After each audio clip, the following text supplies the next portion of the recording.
రోజురోజుకి మన డిజిటల్ ప్రపంచం చుట్టూ కనిపిస్తున్న యాడ్స్ చూస్తే ఆశ్చర్యమే కాదు, భయం కూడా కలుగుతోంది. వయస్సు పెరగడం అనేది సహజమే. మనిషి పుడితే ఓ రోజు ముసలివాడవుతాడు. ఇది ప్రకృతి ధర్మం. కానీ ఇప్పుడు టీవీ ఆన్ చేసినా, ఫోన్ స్క్రోల్ చేసినా చాలా చోట్ల ఒకటే మాట కనిపిస్తోంది. వయస్సు పెరగకుండా ఇలా చేయండి, నిత్య యవ్వనంగా ఉండండి అని చెప్పే వ్యాపార ప్రకటనలు ఎక్కువైపోయాయి. క్రీమ్లు, ఇంజెక్షన్లు, పిల్స్ లాంటివి చాలామందిని అట్రాక్ట్ చేస్తున్నాయి. ప్రకృతిని మించిపోవాలనే ప్రయత్నం చేస్తూ మన జీవితాన్ని ప్రమాదంలో పడేస్తున్నాం.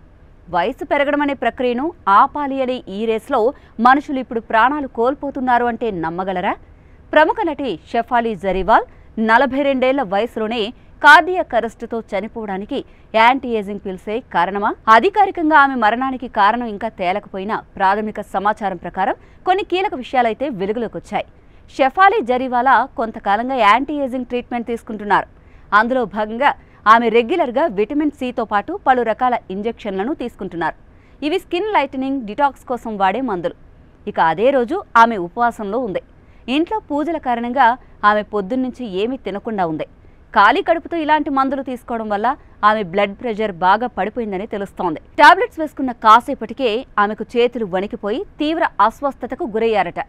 ఆమె కుటుంబ సభ్యులు వెంటనే ఆసుపత్రికి తీసుకెళ్లినా కూడా అప్పటికే ఆలస్యమైపోయింది. డాక్టర్లు ఆమెను డెడ్గా డిక్లేర్ చేశారు. ఇటు షెఫాలి జరీవాలా మరణానికి యాంటీ ఏజింగ్ చికిత్సలే కారణమని నిర్ధారణ కాకపోయినప్పటికీ డాక్టర్లు మాత్రం ఇప్పుడు స్పందిస్తున్నారు. విటమిన్ సితో పాటు పలు రకాల పదార్థాలను ఇంజెక్షన్ రూపంలో శరీరంలోకి ప్రవేశపెట్టడం ఒక సాధారణమైన పద్ధతిగా మారిపోతున్న ఈ రోజుల్లో వాటి వల్ల జరిగే హాని గురించి చాలామందికి పూర్తి అవగాహన లేదు.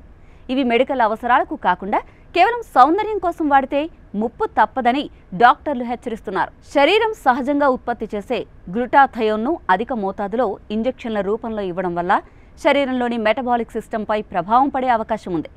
ముఖ్యంగా డీహైడ్రేషన్, ఖాళీ కడుపు, హెవీ ఫాస్టింగ్ లాంటి పరిస్థితుల్లో తీసుకున్నప్పుడు ఇవి హైపోటెన్షన్, షాక్ లేదా కార్డియాక్ అరెస్టుకు దారితీయొచ్చని చెబుతున్నారు. ఏమందైనా వైద్య సూచనలతో, పర్యవేక్షణతో తీసుకోవాలి. కానీ చాలామంది ఈ చికిత్సలను సెల్ఫ్గా యూట్యూబ్లో అడ్డమైన వీడియోలు చూసి తీసుకుంటున్నారట. బయటకు నార్మల్గా కనిపించే ఇంజెక్షన్ల వెనుక ఉన్న రిస్క్ అర్థం చేసుకోకుండానే ప్రాణాలతో చెలగాటమాడుతున్నారు. ఇది కేవలం షెఫాలి జరీవాలా విషయంలోనే కాదు. సోషల్ మీడియాలో కొంతమందిని చూస్తే మీకు ఆశ్చర్యం వేయక మానదు. చాలామంది ఫిల్టర్ వేసిన ముఖాలతో, మారిపోయిన శరీర ఆకృతులతో కనిపిస్తున్నారు. యవ్వనం మాత్రమే అందం అనే భావన బలంగా పెరిగిపోయింది. మెరిసే చర్మం ఉన్నవారే అందంగా ఉంటారు అనే అభిప్రాయం ఎంతో మందిలో నాటుకుపోయింది.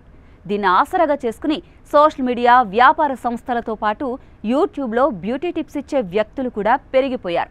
నిజానికి అందం అంటే ఇలానే ఉండాలని చాలామంది మనసులో ఓ ఊహ ఉంటుంది. చక్కటి చర్మం, బంగారపు రంగు, పర్ఫెక్ట్ శరీరాకృతి, ఇలా కొన్ని లక్షణాలు ఉంటేనే అందంగా కనిపిస్తారని చాలామంది అనుకుంటారు. కానీ ఆ రకమైన అందం అందరికీ సాధ్యపడదు. అందరి శరీరాలు ఒకేలా ఉండవు కదా.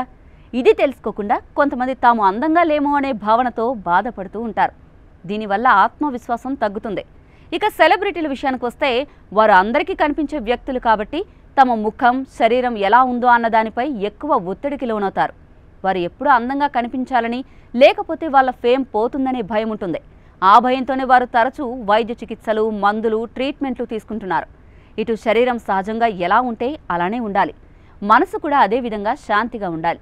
కానీ ఇప్పుడు మనం శరీరాన్ని రసాయనాలతో, మందులతో, అర్థం లేని పిల్స్తో అనారోగ్యం బారిన పడేలా మార్చేస్తున్నాం. ఒక్క మాటలో చెప్పాలంటే షెఫాలి మరణం ఒక వార్త మాత్రమే కాదు, ఇది ఓ హెచ్చరిక. యవ్వనాన్ని నిలుపుకోవాలన్న వ్యాపారపు మాయాజాలం మనల్ని ఏ దిశకు లాగుతుందో చెప్పే ప్రత్యక్ష ఉదాహరణ. అందులో మనం ఎంత బలహీనంగా మారామో ఒక్క ప్రాణం కోల్పోయినప్పుడు మాత్రమే గుర్తు చేస్తుంది. అందుకే ప్రకృతి ధర్మాన్ని ప్రేమించాలి. అందం మత్తులో పడి ప్రాణాన్ని పణంగా పెట్టకూడదు. నిజమైన అందం, ఆరోగ్యం, ఆత్మవిశ్వాసం అదే.